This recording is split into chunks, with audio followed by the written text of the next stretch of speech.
The Premier, Gladys Berejiklian, finally has her new cabinet sworn in. But a day that started off well had its stumbles too, including unease over the personal views held by her new Minister for Women, Tanya Davies. State political reporter Bridget Glanville joins us now. Bridget, today marks 1 week of Ms Berejiklian's premiership, and usually new leaders enjoy a sort of honeymoon period. That's right, Jeremy, but the Premier's refresh and reset is certainly not going to plan. Yesterday's cabinet announcement, she was surrounded by protesters. Today, an unprepared and inexperienced minister was caught out at a press conference, and there's growing resentment among some backbenchers and even some ministers about the factional deals that were done that have led to this cabinet.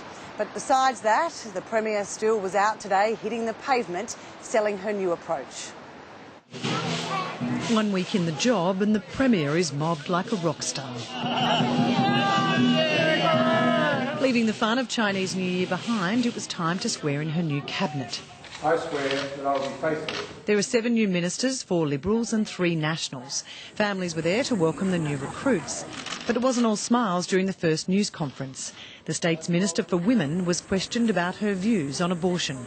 Personally, I am pro-life, but in my role, I'm there to support all women.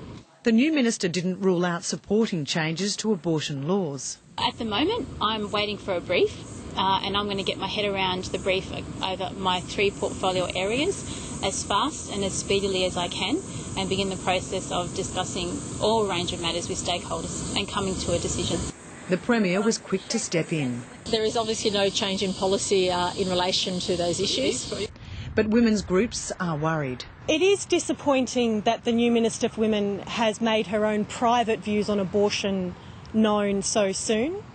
It would be a concern if the Minister for Women wasn't prepared to trust women and doctors to make private medical decisions. As Minister for Women, you have to be a strong voice for women at the Cabinet table. Women in New South Wales need access to good reproductive health services, including abortion and contraception. We must make sure that there's not a step backwards by having Tanya Davies as the new Minister for Women. When Tanya Davies gave her inaugural speech to Parliament in 2011, she said to her husband, "Thank you for believing in my potential and releasing me to this position of responsibility." Today she denied she had to ask permission from her husband.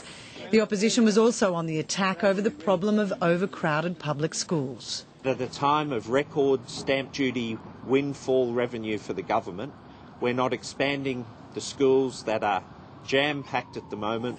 The Premier is also on a learning curve. I think both the Premier and the Deputy Premier... I'm that job, I keep getting used to it. Her new ministers have 2 weeks before they face the bear pit. Bridget Glanville, ABC News.